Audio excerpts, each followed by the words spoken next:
I've been really getting into the modding scene of Wonders of Sodor as of late. With the game being made with an engine that's pretty well documented and built off a game with a well-established modding scene, it's fairly easy to learn how to modify the game. I've been able to retexture models, swap out characters, and even change the startup video. Now, I'm a complete novice when it comes to coding, so I wouldn't say any of my mods are particularly groundbreaking, but it has been fun messing around and seeing what I can make. As a result of modding, I've been looking through the game's files a lot, and there's actually a fair bit of content that was excluded from the game. I've only seen a handful of people talk about this cut content, and usually just the fact that it exists, so I figured I'd share everything I found while diving through the files. I'll do my best to explain what it is I found, give some context and insight into the game's code, and I'll also speculate as to why I think the content was removed. This first piece of cut content I want to talk about is actually from the James DLC. This pack adds 4 new story missions to the game: First Class Engine, James in the Van, Leaves, and JackFrost. But hidden in the files is a 5th mission for the story James in the Express. In the files, you can find the entirety of Mark Morahan's narration as well as a mission icon and a few scripts. Taking a look at these scripts, it seems like the mission was almost entirely programmed before they decided to cut it. It looks as if they just placed a flag in the script to hide the mission from the player's view. After some tinkering, I was able to partially re-implement the mission, but it is a bit buggy. Again, I'm very much a novice at this stuff, and someone more skilled could probably get this fully working. I'll leave a link to this mod in the description in case anyone wants to check out the mission for themselves, but anyway, here's how it plays out. James and the Express. One night, Gordon and James were alone at Tidmouth Sheds. Although Sir Topham Hatt was starting to think well of James, whenever the chance came, the other engines would talk of nothing but bootlaces. As you can see, while I was able to get the narration playing, I couldn't get the cinematic camera to trigger. I haven't quite figured out how that code works yet, so unfortunately we can't see the cutscenes as intended. Stuck on hills like some engines, James retorted. Don't be late.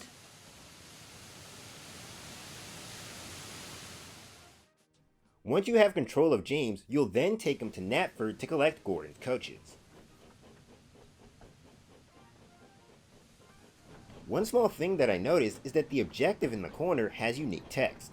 It says to stop at Knapford Approach when other missions would say to stop at the yard entry. This might imply that the mission was cut before they solidified the terminology they were going to use. On the way to Knapford, I spotted a second Gordon waiting in the tunnel and a second James waiting at the platform. There is an explanation for why they're there, but I'll get to that in a minute. Once at the entrance, you'll move into the sidings to collect the express coaches and then take them to the platform. During all of this, Gordon will have arrived at Knapford, and once the coaches are in place, he'll move to the yard entrance.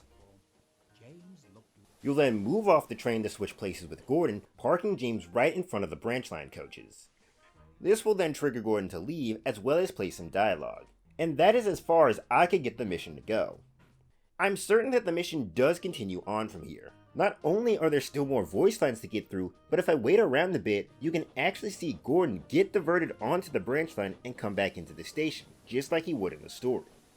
This is where that second Gordon and James come in.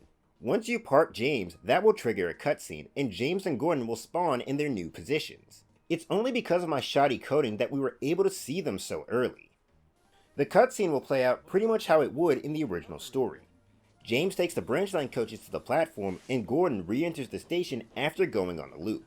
The passengers will complain, and Sir Topham Hatt will ask James to take the express. I believe at this point we then take control of James again, switching places with Gordon and taking the train along the main line, stopping at Wellsworth and Marin. Another cutscene would then trigger, showing Topham thanking James. We then cut to Knapford, where we see James and Gordon making amends. I assume that this was cut because they wanted to limit the DLC to 4 new missions, and found a better story to adapt. My guess is that Leaves was the replacement, since it is also a Gordon and James story. Keeping with the James DLC, we'll take a look at the mission JackFrost. The mission, as you could have guessed, was based on the Season 6 episode of the same name, and is a fairly decent adaptation of the episode. However, it does deviate towards the end, skipping James's encounter with Percy and ending right after he's defrosted. It appears that the mission was going to have a much more faithful ending, as there is unused narration for these missing scenes. Suddenly, as James was nearing the station, he saw something very spooky indeed. "Hello, James," muttered Percy icily. "Scary JackFrost," cried James, and he raced away as fast as his wheels could carry him. When Percy arrived back at the sheds, James was bragging to the other engines. "I saw Scary JackFrost last night," James huffed. "He even knows my name." On top of that, there is also cutscene data for these scenes, suggesting that they were part of the mission at some point, and theoretically could be added back into the game. I'm not really sure why they chose to cut these scenes. My only thought is that it was because of James's expressions. In the scene, James is wearing his shocked face, and while he does have a shocked expression in the game, it doesn't quite capture the fear we see in the original episode, so maybe it was cut to avoid a poor adaptation of that scene. Moving on, I was also able to find this unused icon image in most of James's missions. The icon interestingly depicts a faceless version of James's model at Tidmouth Sheds. Given the strangeness of the image, this was most likely a placeholder during development, and was replaced with the official icon for the final release. The next piece of cut content I want to talk about involves the Shunting minigames. In the game, there are 3 Shunting challenges you can play, one at Knapford, one at Vicarstown, and one at Farquhar. But looking through the files, I found a 4th, unused challenge that is set at Wellsworth Station. Like James in the Express, the minigame seems to be fully programmed and was simply hidden from the player's view. With that being the case, I was able to restore the minigame. Again, it is a bit buggy. I couldn't get the cinematic camera to trigger and the progress tracker doesn't appear. But other than that, the minigame is fully playable. And for anyone who's interested, there will also be a link to this mod as well. You play as Thomas in this minigame, and it's about what you'd expect from a Shunting challenge, running back and forth sorting a line of trucks. I'd say that this is one of the easier challenges to do, probably because of the smaller space we're working in. Interestingly, despite this, it has the highest difficulty rating of 4, which is the same as the Farquhar challenge. For anyone curious, Vicarstown is rated a 2, while Knapford is a 3. While shunting, you can also spot Emily and Gordon making stops at the station. While this is an interesting find, I don't think we're really losing anything with it being excluded from the game. If I were to take a guess as to why this was cut in the first place, it's probably because each of the shunters already have a dedicated challenge. Percy had Farquhar, Diesel had Vicarstown, and Thomas had Knapford, so giving him an additional shunting challenge might have seemed a bit unnecessary. On top of that, Thomas doesn't really have a connection to Wellsworth. Edward would be the one who does the shunting there, but currently he is not in the game. I think if they ever do add Edward to the game, that'd be the perfect opportunity to add this challenge back in. Next, we'll talk about Emily in the Express. This was an original story created for the game that shows Emily taking charge of the Express when Gordon breaks down. It's a pretty interesting mission, however, we've only experienced a portion of what was planned, as unused narration reveals there was much more to this story. The cut narration depicts a scene of Emily reminiscing about being an express engine and Gordon putting her down, a scene of Gordon waiting for his coaches at Knapford, a scene of him breaking down on the main line, and a scene of him apologizing to Emily at the sheds. I couldn't find any cutscene data to go along with these lines, so it's likely that these scenes were never programmed into the game to begin with. The narration being cut explains why the mission starts the way it does. The narrator begins his sentence with "meanwhile," implying that other events have occurred. I think the reason for the cut narration is simple: time. Roughly 7 minutes of dialogue was cut from this mission, 5 of which occur before we get to gameplay. The missions are much more enjoyable if we can get to the gameplay quickly, and that's just not possible if the full narration was in the game. And as interesting as the cut narration is, it's not strictly necessary information. In 40 seconds, we learn everything we need to know about the mission. Gordon is broken down and we have to rescue his train. Admittedly, we do lose some context this way and miss out on some world building, but I do think trimming the narration was the right call, though there probably was a happy medium where we could have kept some of that narration. The last bit of cut narration we'll talk about comes from Thomas Goes Fishing. In the episode, there's a scene where Thomas expresses his want to go fishing to James, who then puts down the idea. In the game, this scene is absent, which is peculiar as it's a pretty spot-on adaptation otherwise. Looking at the files, you can find unused narration depicting this scene. Every time he met another engine, he would say, "I want to fish," but they all had the same answer. "Engines don't go fishing." "Silly stick in the muds," Thomas would reply. Interestingly, Gordon takes the place of James in this adaptation, due to James not being present in the base game. It looks as if this scene was in the game at some point and then removed, as I was able to find some cutscene data. It appears that this scene would have taken place at Knapford instead of Elsbridge, likely because the game's Elsbridge doesn't connect to the main line like it does in the TV series. My guess for why it was cut was for simplicity. The mission opens up with Thomas on his branch line, so they would have had to teleport to Knapford for this short scene and then jump right back. They probably figured it'd be easier if they never cut away from Thomas on the branch line. In addition to the main engines you can drive, the game also features a handful of side characters that occasionally appear in stories, such as Sir Topham Hatt and Bertie.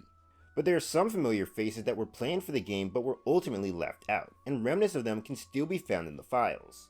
This being Harold the Helicopter and TigerMoth. TigerMoth's file only has a single script within it, containing various functions related to his model. No 3D model is present here, so either one was never made for it or it was fully removed from the game. Harold, meanwhile, is fully modeled, rigged, and textured, and has a few animations associated with him. There's one that spins his propellers meant for when he's in flight, and two that change his facial expressions, one being his idle face and the other being his sleeping face. It's interesting that they chose to animate his sleeping expression when I can't recall there being a time we see Harold sleeping. TigerMoth was likely going to serve the same role as the aircraft we see flying around the world. I presume it was cut as the full detail of the model would have been hard to see from so far away. Harold would have likely been featured in a story mission like Bertie, and given that the Harbor, the Quarry, and Percy were all present in the game, they were likely planning to adapt Harold's debut story. I think this is the reason Harold went unused. They probably planned to feature him in a mission, and shortly after they created his model, they scrapped the idea. Dovetail has actually acknowledged the existence of Harold's model in the game, but have stated there are currently no plans to add him back in. The last thing I want to talk about isn't really cut content, but rather an early version of something we did get. You're probably pretty familiar with the game's menu music, that sweeping orchestral score that mixes in the Thomas theme. Well, in the files, you can find the first version they made of that. Take a listen.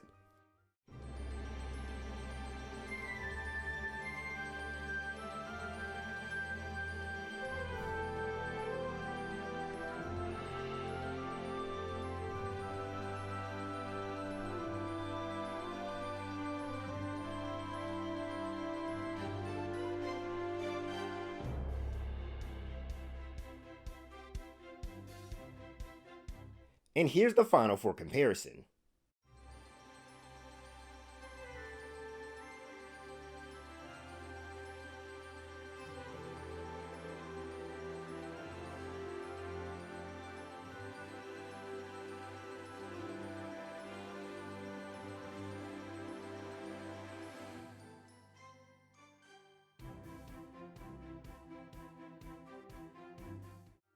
The overall melody of the music remains the same between the two, however, some instruments have more prominence in this early version, such as the glockenspiel.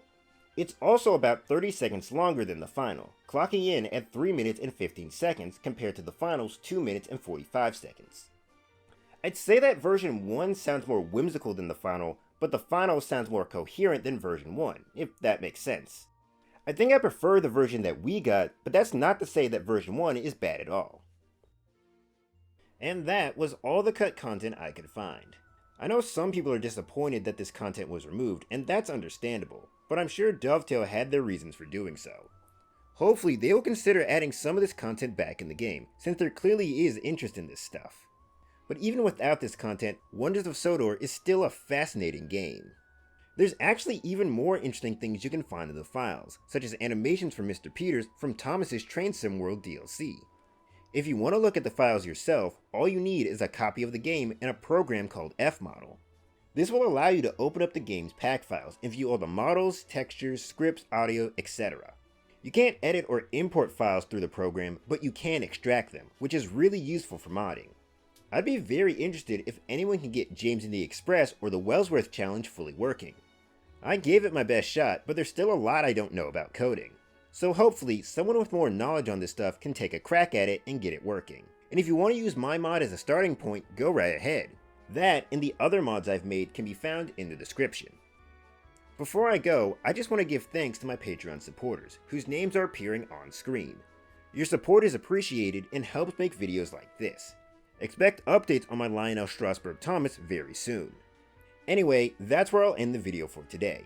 I hope you guys enjoyed, and I thank you for watching. Alright guys, bye.